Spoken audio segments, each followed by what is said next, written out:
वहीं दूसरे देशों से लगी तमाम सीमाओं को सील कर दिया गया है। पाक सीमा कल रात से सील होगी। इधर नेपाल, भूटान, बांग्लादेश के बॉर्डर आज रात से बंद कर दिए गए हैं। सार्क देशों के साथ पीएम मोदी बनाएंगे रणनीति। शाम 5 बजे वीडियो कॉन्फ्रेंसिंग के जरिए चर्चा की जानी है। 18 मार्च के बाद कभी भी खत्म हो सकता है संसद का सत्र। इधर आपको बता दें कि मंदिरों में भी कोरोना का खौफ दिखाई दे रहा है। प्रयागराज की बात करें, लखीमपुर खीरी की बात करें तो भगवान को यहां मास्क पहनाया जा रहा है, जिसका मकसद यह है कि लोगों को जागरूक किया जाए कि लोग साफ सफाई के प्रति ध्यान दें, मास्क पहने, सैनिटाइज अपने आप को करें। इधर कोरोना से मरने वालों को मोदी सरकार 4 लाख का मुआवजा भी देगी।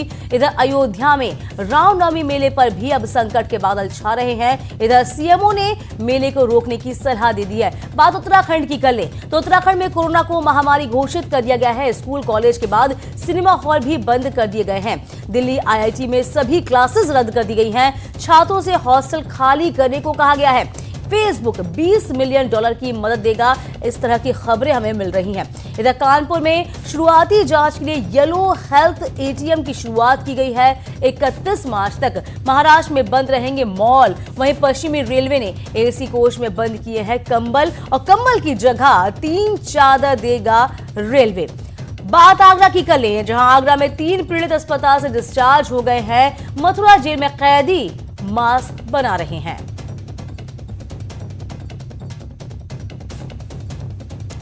तो फिलहाल कोरोना को लेकर एक अपडेट हम आपको दिखा रहे हैं कि देश विदेश से लेकर क्या कुछ अपडेट है। जहां अमेरिकी राष्ट्रपति डोनाल्ड ट्रंप को कोरोना वायरस हो गया है और इसी के साथ साथ रेलवे भी किस तरीके से सतर्क है, ये तमाम खबरें हम आपको बता रहे हैं।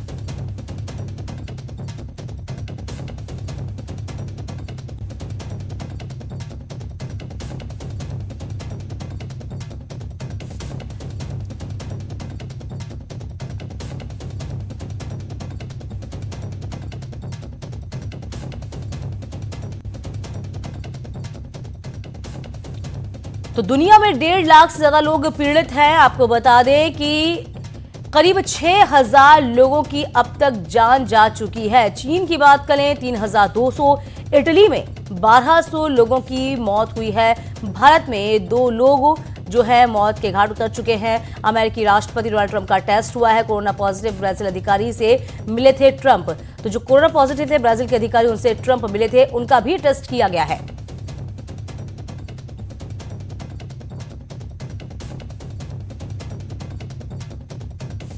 तो फिलहाल बता दें आपको, कोरोना का जो खतरा है वो लगातार बढ़ता जा रहा है। कोरोना लगातार पैर पसार रहा है पूरी दुनिया में।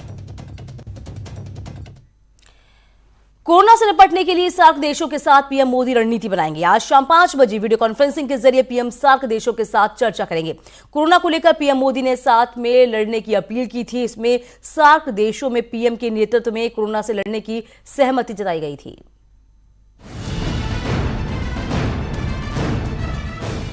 नरेंद्र मोदी विजनरी नेता है। प्रधानमंत्री के पीछे दुनिया चलती है।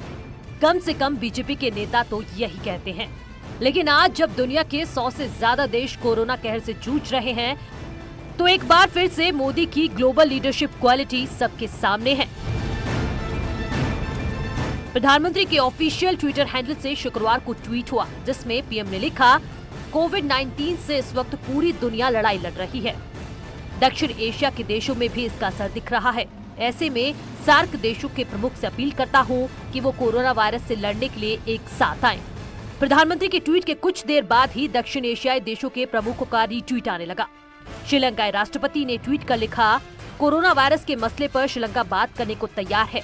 प्रधानमंत्री नरेंद्र मोदी ने ऐसे वक्त पर शानदार मुहिम की शुरुआत की है। भूटान के प्रधानमंत्री ने पीएम के ट्वीट पर लिखा, इसी को नेतृत्व कहते हैं। क्षेत्र के सदस्य के तौर पर हमें साथ आना चाहिए, वरना इससे इकोनॉमी को नुकसान हो सकता है। पीएम के प्रस्ताव पर मालदीव के राष्ट्रपति ने लिखा, कोरोना वायरस को हराने के लिए सभी को एक साथ आने की जरूरत है। हम क्षेत्रीय एकता दिखाने की मुहिम का समर्थन करते हैं। नेपाल के पीएम केपी शर्मा ओली ने लिखा, पीएम मोदी के प्रस्ताव का स्वागत है। हम प्रधानमंत्री मोदी के साथ हैं। कोरोना से लड़ने के लिए प्रधानमंत्री मोदी ने चीन को भी मदद का ऑफर किया था और अब सार्क के देशों ने प्रधानमंत्री की वीडियो कॉन्फ्रेंसिंग के प्रस्ताव का समर्थन दे दिया है। सार्क देशों से मिले सहयोग से जियोपॉलिटिक्स में भारत की स्थिति और मजबूत हुई है। Bureau report, news 18। अगर बुखार हुआ तो सिनेमा हॉल्स में नो एंट्री। कोरोना से हड़कंप के बीच मेरठ के मेडिकल चीफ ऑफिसर ने सिनेमा हॉल मालिकों को ये निर्देश दिया है। इधर दिल्ली सरकार ने फिलहाल सभी सिनेमा हॉल को बंद कर रखा है। मेरठ में सीएमओ ने सिनेमा हॉल एसोसिएशन के साथ मीटिंग की, जिसमें कोरोना से बचने के लिए कुछ निर्देश जारी किए गए। सीएमओ डॉक्टर राजकुमार ने न्यूज 18 से बातचीत में बताया कि सिनेमा हॉल में एंट्री से पहले दर्शकों की थर्मल स्क्रीनिंग की जाएगी और अगर किसी को तेज बुखार हुआ तो उसे फिल्म देखने की इजाजत नहीं मिलेगी। इस मीटिंग में मेनली दो बातें हैं। एक तो एंट्री जो कर रहे हैं लोग बाग, उनकी एक थर्मल स्कैनिंग हो जाए कि किसी को बुखार तो नहीं है। बुखार के पेशेंट को अवॉइड करें कि उसको पिक्चर ना देखे बैठ के अंदर, वो अपना घर चला जाए। नंबर 2, जो साफ़ सफाई की जो होती है वहाँ पे, एक तो जो सीट्स होती हैं उन पे आदमी हाथ रखता है, तो एक तो उसकी मॉपिंग जो है ब्लीचिंग सॉल्यूशन से, हाइपो से हो जाए। सिनेमा हॉल एसोसिएशन के मुताबिक कोरोना वायरस के खौफ की वजह से 80% तक दर्शकों की संख्या कम हो गई है, जिससे उनका काफी नुकसान हो रहा है। प्रशासन की ओर से हर शो के बाद सिनेमा हॉल की सीटों की सफाई करने की सलाह दी गई है और मॉल की फर्श और कॉमन एरिया को भी सैनिटाइज करने को कहा गया। दिल्ली सरकार ने और महाराष्ट्र सरकार ने सिनेमा हॉल मॉल्स को बंद किया है, लेकिन उत्तर प्रदेश सरकार ने अभी प्रिकॉशन लेने के लिए निर्देश जारी किए हैं। उसी संबंध में इस महामारी से लड़ने के लिए हमारा सहयोग मांगा गया है। मेरठ में 8 मरीजों के सैंपल जांच के लिए दिल्ली भेजे गए हैं।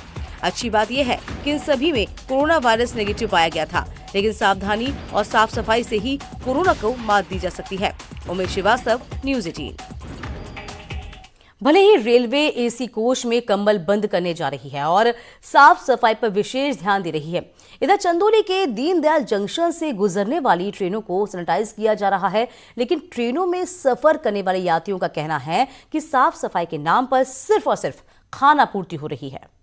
कोरोना वायरस को लेकर के पूरे देश में जहां एक तरफ हाहाकार का माहौल है, वहीं तमाम संस्थानों द्वारा अवेयरनेस प्रोग्राम भी चलाए जा रहे हैं। इस समय हम पंडित दीनदयाल स्टेशन पर हैं। आपको बता दें, रेलवे ने भी कोरोना को लेकर तमाम दावे और अलर्ट किए हैं। ये जो ट्रेन है ये कामाख्या एक्सप्रेस है और इस ट्रेन की एसी बोगी में हम चलेंगे और जानने का प्रयास करेंगे कि वास्तव में जो रेलवे ने दावे किए हैं वो किस हद तक ठीक हैं। आपको बता दें, रेलवे के अनुसार तमाम जो बोगीज़ हैं उसमें कोरोना वायरस को लेकर के तमाम सफाई के इंतजामात किए जा रहे हैं, बोगियों को सैनिटाइज करने का दावा किया जा रहा है। लेकिन हम यहाँ पहुँचे हैं और यात्रियों से सीधे बात करके ये जानने का प्रयास करेंगे कि क्या वास्तव में स्टेशनों पर और ट्रेनों में सैनिटाइजेशन हो रहा है। गंदा हो रहा है सब। बाथरूम भी, अभी बड़ा स्टेशन आया तभी बाथरूम भी साफ हो रहा है और यहाँ पे भी बार में आते हैं, साफ करने नहीं आ रहे। देख रहे हैं गंदगी बहुत ज़्यादा है और सफाई नहीं है ज़्यादा, और इतने ज़्यादा वो नहीं है जितना भी ये लोग अनाउंसमेंट कर रहे हैं कि हाँ सैनिटाइज़र यूज़ कीजिए, मास्क लगाइए, ये काफ़ी नहीं है। रेलवे ने भी तमाम दावे किए हैं। उनका कहना है कि तमाम बोगियों को ट्रेन प्लेटफॉर्म पे साफ़ सफाई के इंतजाम किए गए। हालांकि हम लोगों को प्लेटफॉर्म पे तो साफ़ सफाई करते लोग मिले और सैनिटाइज करते लोग मिले, लेकिन ट्रेनों की स्थिति जो है वो आपको यहाँ की लोगों की ज़ुबानी हमने बताई। चंदौली से न्यूज़ 18 के लिए नितिन गोस्वामी। कोरोना वायरस से अपने देश में अब तक 2 लोगों की मौत हो चुकी है और 80 लोगों में इसकी पुष्टि हो चुकी है। मास्क पहनकर इस जानलेवा बीमारी से काफी हद तक बचा जा सकता है और यही वजह है कि जगह जगह पुजारियों ने भगवान को मास्क पहना दिया है।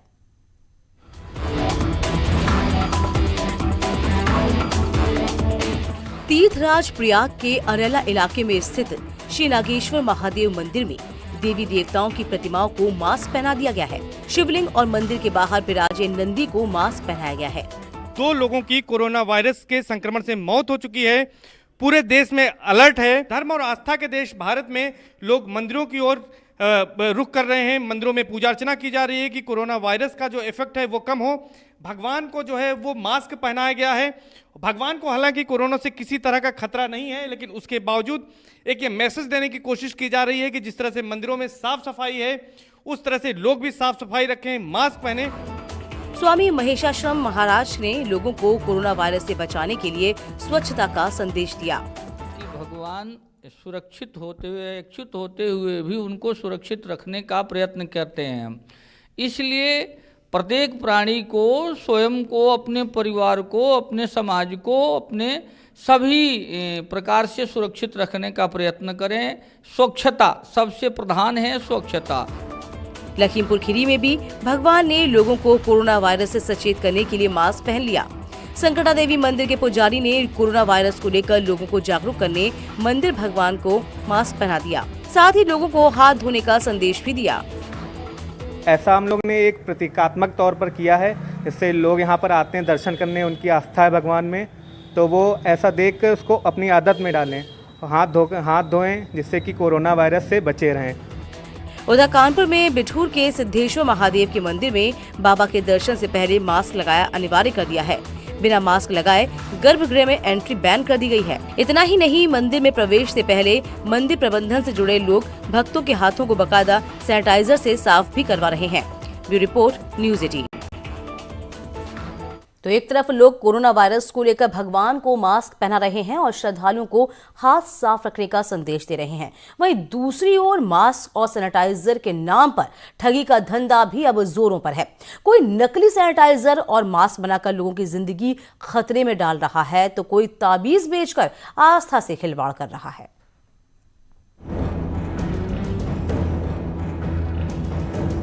नोएडा के सेक्टर 63 में जिला प्रशासन ने एक नकली सैनिटाइजर बनाने वाली फैक्ट्री पर छापेमारी कर भारी मात्रा में नकली सैनिटाइजर और मास्क बरामद किए हैं। आरोप के मुताबिक ये लोग बिना लाइसेंस के एसजी ग्रुप के नाम से फर्जी सैनिटाइजर बना रहे थे।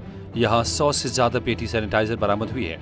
एसजी ग्रुप करके एक कंपनी है जो इस फ्लोर पे पूरा एक सेटअप बना रखा है, जिसमें फेक मटेरियल को, फेक मतलब एक जो हैंड सैनिटाइजर के अंदर का मटेरियल होता है उसको एक बिना लाइसेंस के, बिना किसी चीज के ये मार्केट में बेच रही है। और ये बड़े पैमाने पे कार्रवाई यह काम किया जाए कि ये 10,000 के आसपास आपकी ये बॉटल्स होंगी। और इसके साथ साथ हैंड मास्क भी अवेलेबल है। यहाँ पे काफ़ी डिटेल इसकी एनालिसिस की जा रही है और प्राइमरी स्तर पे ऐसा दिख रहा है कि बड़े पैमाने पर यह जो है कालाबाजारी कार्रवाई की जा रही है। उधर लखनऊ में पुलिस ने कोरोना से बचाव की ताबीज बेचने वाले को गिरफ्तार किया। मास्क के बजाय ताबीज से कोरोना से बचाने की गारंटी दे रहा था। 11 रुपए में ताबीज को बेच रहा था। सीएमओ की शिकायत के बाद वजीरगंज पुलिस ने तांत्रिक अहमद सिद्दीकी को गिरफ्तार कर लिया। कोरोना जानलेवा बीमारी है, लेकिन इससे डरने की नहीं बल्कि सतर्क रहने की जरूरत है। इसलिए किसी की झांसे में न आए, समय समय पर हाथ धोते रहें, मास्क लगाएं और सैनिटाइजर का इस्तेमाल करें। Bureau report, news 18। Welcome back. बढ़ते खबरों में आगे। इस बीच बड़ी खबर हमीरपुर से आ रही है, जहां ट्रैक्टर ट्रॉली अनियंत्रित होकर पलटी है। हादसे में 3 मजदूर घायल हुए हैं। ट्रॉली के नीचे दबने से एक की मौत की खबर है। बुंदेलखंड एक्सप्रेस वे को लेकर ये सरिया जा रहा था और घायलों को फिलहाल अस्पताल में भर्ती करा दिया गया है। तो ट्रैक्टर ट्रॉली का हादसा, जिसमें एक मजदूर की मौत, फिलहाल घायलों का इलाज जारी है। इधर हमीरपुर से बड़ी खबर और मिल रही है, जहां रिमझिम इस्पात फैक्ट्री में हादसा हुआ है। क्रेन से दबकर एक मजदूर की मौत की खबर। गुस्साए मजदूरों ने अब हंगामा मचाया है। सुमेरपुर थाना क्षेत्र की पूरी घटना है।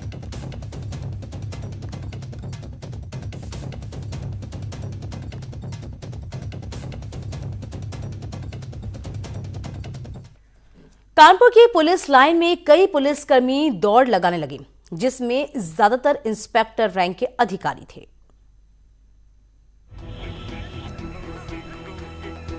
पुलिसकर्मियों को इस तरह से दौड़ता देख किसी ने वीडियो बना लिया। जिस वक्त पुलिसकर्मी दौड़ रहे थे, उस वक्त वहां कानपुर के आईजी भी मौजूद थे, जो ये देख रहे थे कि कौन कितनी तेजी से दौड़ रहा है। कुछ पुलिसकर्मी तो ऐसे भी थे, एक राउंड की रेस में ही हाफने लगे, जिसके बाद अधिकारियों ने फिर उन्हें टाइट किया और भागने लगे। फिटनेस पुलिस सर्विसेज के लिए बहुत आवश्यक है। हमेशा चैलेंजिंग कंडीशंस में काम करना है और सर्वाइवल ऑफ द फिटेस्ट की थ्योरी हमेशा से चली आ रही है युगों से। इसलिए पुलिस का फिट रहना, और पुलिस फिट है तभी हिट है। इस दौड़ में उन्हीं थानेदारों को शामिल किया गया था जिनका पेट निकला हुआ है। आईजी ने साफ कर दिया कि पुलिस डिपार्टमेंट में रहना है तो फिट रहना होगा, जिसके बाद पेट वाले थानेदारों की हवा निकल गई और ना चाहते हुए भी उन्हें दौड़ लगानी पड़ी। मोटी तोन लिए थानेदारों की अब खैर नहीं, क्योंकि मोटी तोंद वाले थानेदारों की थानेदारी छिन भी सकती है। ये बात उनके ज़हन में अधिकारियों ने बैठा दी है, इसलिए उन्हें 1 महीने का समय दिया गया है, क्योंकि अधिकारियों का ये मानना और कहना है कि जो फिट है वही हिट है। वीडियो जर्नलिस्ट आशीष पांडे के साथ अमित गंजू, न्यूज़ 18 कानपुर। शनिवार को सीएम योगी आदित्यनाथ मैराथन दौरे पर वाराणसी में थे, जहां उन्होंने शहर में कराए जा रहे विकास कार्यों को लेकर समीक्षा बैठक की है। इसके बाद मुख्यमंत्री जौनपुर के रवाना हो गए, जहां उन्होंने किसानों से मुलाकात की, जिसके बाद सीएम योगी काशी विश्वनाथ मंदिर पहुंचे और पूजा अर्चना की। इस दौरान मुख्यमंत्री ने काशी विश्वनाथ कॉरिडोर पर चल रहे कार्यों को भी परखने की कोशिश की। सीएम योगी आदित्यनाथ ने यहां पर श्री काशी विश्वनाथ मंदिर में दर्शन पूजन किया और यहां निर्माणाधीन श्री काशी विश्वनाथ धाम में चल रहे निर्माण कार्यों का भी जमीनी निरीक्षण किया। विश्वनाथ मंदिर में पूजा अर्चना के बाद सीएम योगी आदित्यनाथ जो है अब यहां से जो है रवाना हो गए। वाराणसी के बाद सीएम योगी जौनपुर पहुंचे, जहां उन्होंने बारिश से फसलों के नुकसान की समीक्षा की, साथ ही किसानों को आर्थिक मदद भी दी। इस दौरान मुख्यमंत्री ने अधिकारियों को निर्देश भी दिया कि कोई भी पीड़ित किसान छूटना नहीं चाहिए, सभी को नुकसान का पूरा मुआवजा मिले। वहीं पूर्वांचल विश्वविद्यालय के हेलीपैड से सीएम उतरकर जब करंजा ब्लॉक की तरफ जा रहे थे तो डालहनपुर गांव में रोड किनारे गेहूं जो है लोटी हुई थी, उसे देखकर किसान से हाल जाना। मनोज सिंह पटेल, न्यूज़ 18 जौनपुर। आज पूर्व सीएम अखिलेश यादव लखनऊ में प्रेस कॉन्फ्रेंस करेंगे और खबर यह है कि कुछ बीएसपी नेता समाजवादी पार्टी में शामिल भी हो सकते हैं। और इसके पहले कल राष्ट्रीय कार्यकारिणी की बैठक हुई थी, जिसमें सीएए के खिलाफ प्रस्ताव पास हुआ था।